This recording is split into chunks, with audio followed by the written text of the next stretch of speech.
What's up? What's up? Welcome back. So, these past couple of days, I had some serious, really deep releases, and I'm going to just talk about all the ways that I got to come across the true understanding of how less is more. From even something as small as like how I wash my hair, because I started to pay attention to different ways of receiving messages, and I noticed when there's ailments within the body, I've always known it's the body trying to let you know of like how you're using your mind. But again, like something as small as skin issues, because I deal with dandruff from time to time. Well, not time to time, I actually dealt with it most of my life. And I noticed I would get to the point of it being like squeaky clean. Like unless like I felt the sensation of like that squeaky feeling that I would get from washing dishes, I would feel like it's not fully clean, so I needed to do more. And this is where that whole concept of less is more started to reveal itself. Because as I kept washing my hair in that way, it would dry out my scalp. Then I was scrubbing so hard, I started to get like folliculitis, which it was just irritating the base of the hair follicles and making it inflamed. And then I kept trying everything. And again, like very similar to life in that way, that I kept like trying to be more productive and trying to do more. I kept trying to find the answer. I kept trying to fix it. I was just doing too much. And that's what made it worse. Was I didn't need to do that much. I actually needed to do less. And in getting my hair to the point where it's making that squeaky sound, I'm stripping it of all its oil and I'm making it drier. And I kept trying to, maybe if I buy this thing, maybe if I take this approach, maybe even if I change my food and I get these supplements and I do that. And again, like all this doing. If I just chilled the fuck out and just do less, it's going to take care of itself. My body is trying to take care of it. I'm getting in the way by doing too much. So I got to see that like I didn't need to wash like that much, that hard. I didn't need to be that harsh on myself. And in being easy, being gentle, it's not that itchy anymore. Hair feels nice, scalp feels good. And from this ways of just seeing, like it's something I noticed when I first did ayahuasca. Like I sat with it 6 times, and it's not for this big whoop, but what I noticed is it highlights, and I noticed this with mushrooms too, like it highlights the ways that life talks to us. And you'll start to see, you never hear, see, or say anything by coincidence. It's very specific as to why you notice specific things where you are and why you feel called to look in certain areas. And like the stuff that you hear in a song or in a conversation, there's like life is giving you the messages in those moments. So you just have to be aware to like catch what is it. And like again, for me, it was this whole experience in trying to like solve the issues with my hair and my scalp. And I got to do like some deep releases, and it was in regards to like the heaviness and the weight that I carried towards my pops. And interestingly enough, today is Father's Day. I haven't called him yet because I wanted to take the time to really like drop in with myself, which led me to want to do this video.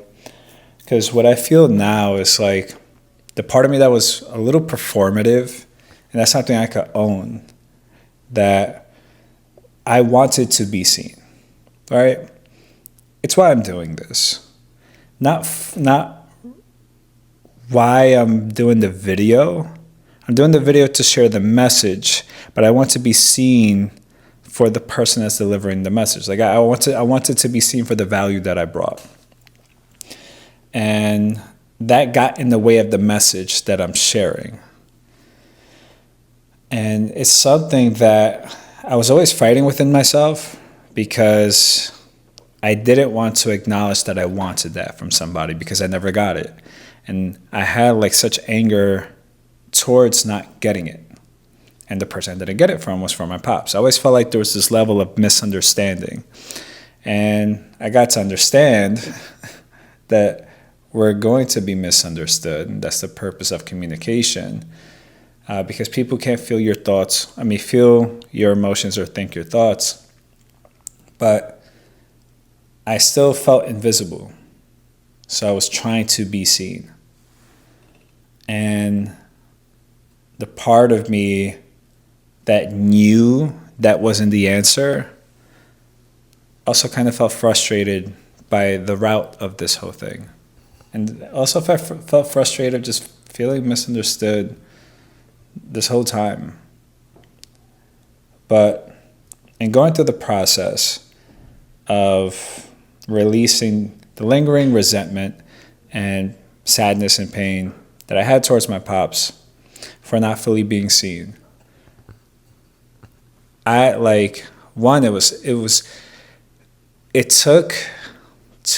is like the third day. It took about 2 days for like my nervous system and my body to acclimate to it. Because what it felt like was I was carrying a 1,000-pound backpack. And I weigh right now like 175.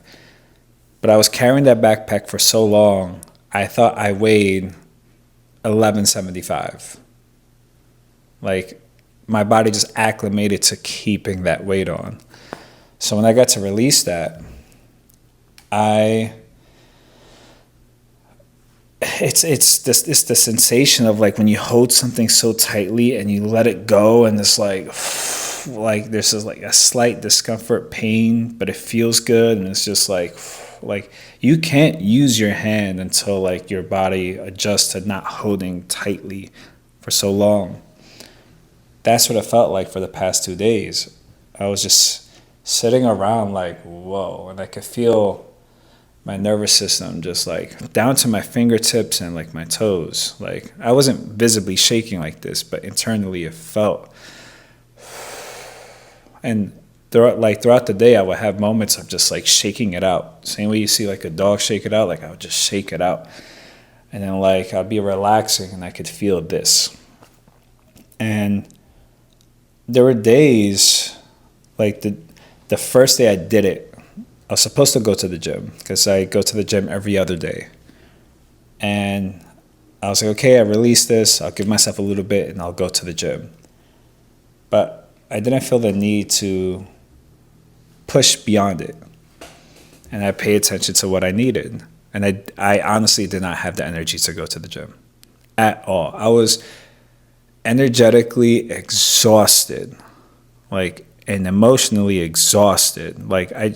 Just no energy. It felt like I ran a marathon, and I felt like I did a whole 5-round fight.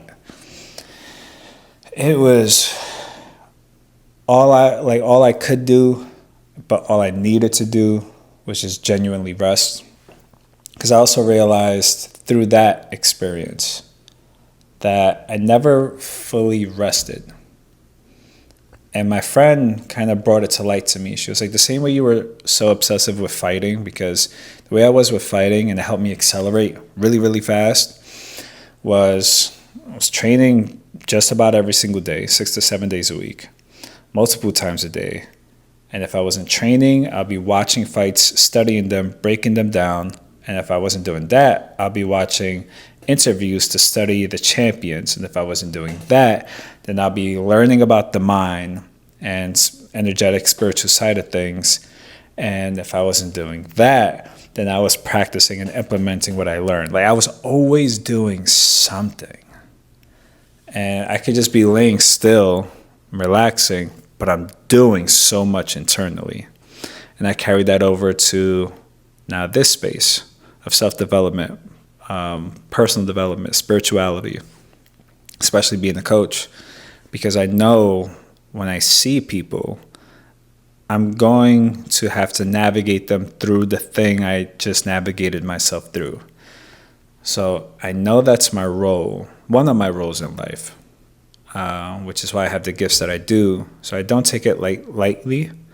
I honor and respect, all the things that come with the ability to guide people in that way. So I'm constantly diving deep. I love it too. But again, I'm not really resting. I'll just be sitting, relaxing, and like constantly shifting. And that's how I got to this whole breakthrough with my pops. And it's something to where it got like, even leading up to that shift, I got to see, like, at first I did work with my mom, that like for myself, right? I did internal work about my mom, internal work about my pops. Then I realized I overlooked my step pops and I didn't take him into consideration. So now I did work about that, and that highlighted more about my pops. So it's like I keep finding the layers, and it's good because, again, when I talk with friends, when I talk with family, when I have sessions with my clients, I can help them release the very same deep things that I got to release. And I could guide them through the dark, so to speak. But again, the most important thing is being able to rest, because that's what allows you to receive. And rest requires nothing. So I noticed there was a part of me that was uncomfortable resting because it needed to prove that I was doing something, that I was moving the needle in the right direction, and that I wasn't being lazy, or that I'm doing my part. And crack in my back. Yeah. After that release from my pops, I'll talk about it later, so you can do the process if you want to. It's very powerful. I laid there and I didn't do anything. I didn't try to process more because I just energetically I was fatigued. And I just stared outside the window. And I could feel my body felt safe enough to actually do nothing. And man, did that feel so good. And I've experienced that in moments, but nothing like that. It was very freeing, very loving, honestly. And the peace that came from not feeling there was anything to do was indescribable, because again, I've always felt like there was something that I could do to amplify myself, to be able to live the life that I want, to get the money that I want, the acknowledgement and everything. But again, that was tied to other things that I wanted from my pops. So being able to give it to myself through the process that I did, I got to release that and the need for that and the want for that. And it's the way that I appreciate the way that I go about life to constantly do this within myself, like the spiritual unlockings, because that's how I come up with my tools. Yeah, I may get inspired here and there from watching videos and stuff, but it's always just tuning in and listening, and I'll be guided to do a specific thing. That's how I come up with the meditations and tools and stuff. But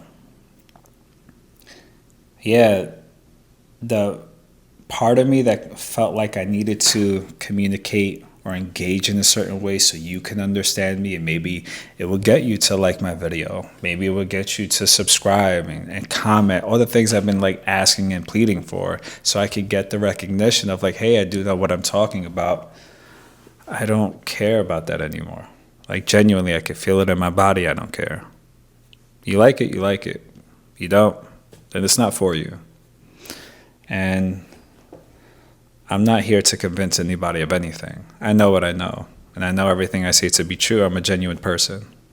Like literally, I joke about it. I physically cannot lie.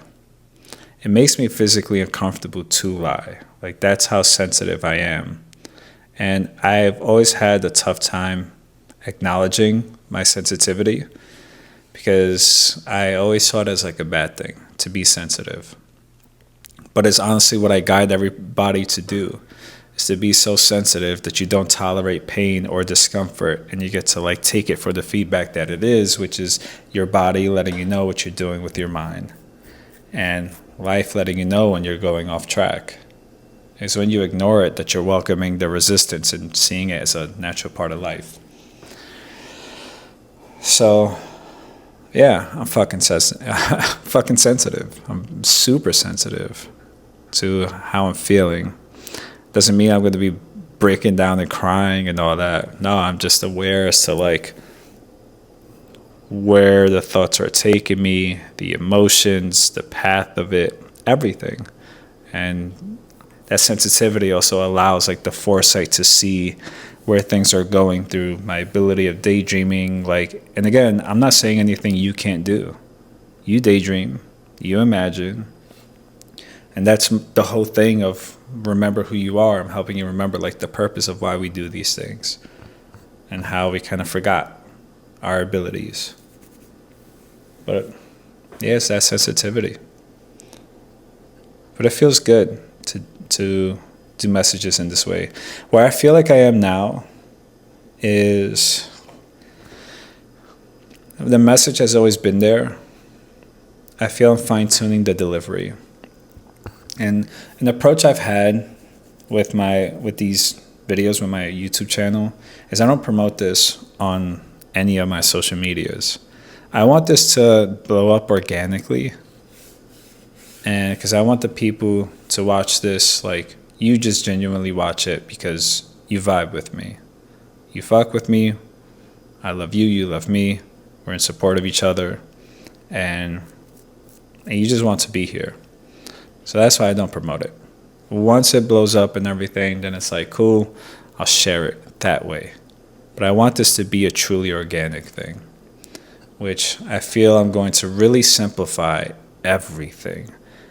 Even like the descriptions, I used to put a whole like fuckload of hashtags. And like again, like less is more. I'm just going to do so much more less.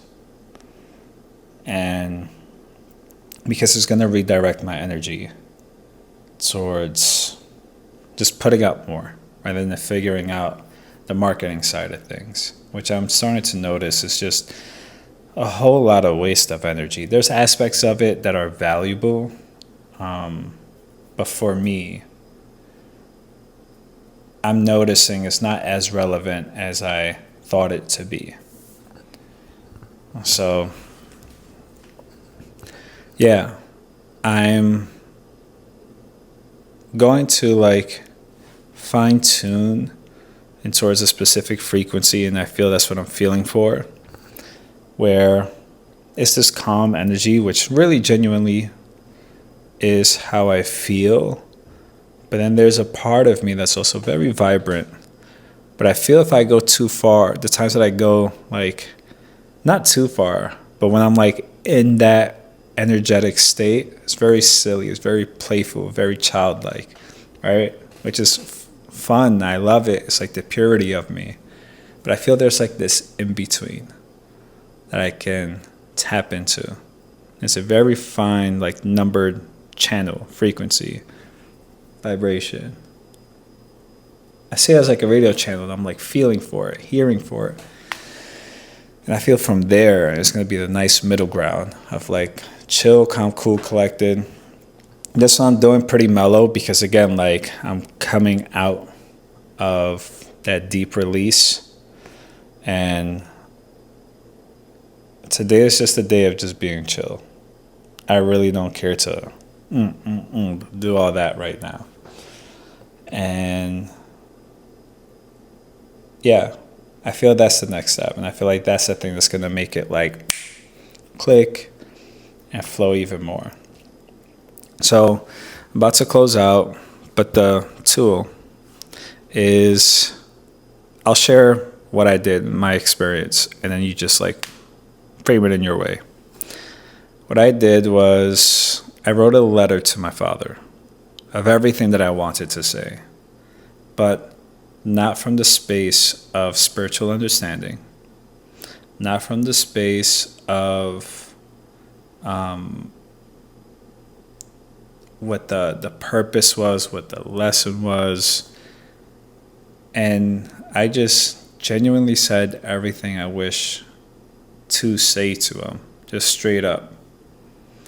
But the key point, right, because this is a common exercise, but the key point was, it was from the part of me that really wanted to be held, seen, heard, felt, and loved by him. And there's a very specific feeling in that frequency in the midst of those 5 things. So whoever the person may be for you, like I said, it could be your mom, a step parent, foster parent, father, but speak from the part of you that wants it to be seen, heard, felt, held, and loved. And for me, it was the part of me that felt like I had to be strong all the time, because I had to act like I didn't want that, so I wasn't getting it. So that part of me to be able to just stop and just allow, like, hey man, you fucking hurt. And again, like, I've done different layers of this, but this was a deeper layer. And anytime we come across any pain, it's because we're strong enough to break through that layer to the core of who we are. So if you like it, you like it. You want to share it, you share it. You want to comment, you comment. But I appreciate you watching this and checking this out. And I'm just expanding it to more, doing the best I can, as we all are. I'm just relieving the pressure on myself of having to get it right. And that's what feels good. Because I put so much pressure on myself to, like, get it perfect and get it right. Not mess up, not do it wrong, show up as the best version of me. Try to do, not even try, I would even not use that word. I would just say do my best and be my best. Fuck it. I'm doing my best by existing. That's it. We all create our best. I just owned it now. With that being said, I'm wishing you an amazing day. If it's nighttime by you, I'm wishing you an amazing night. And I will catch you later.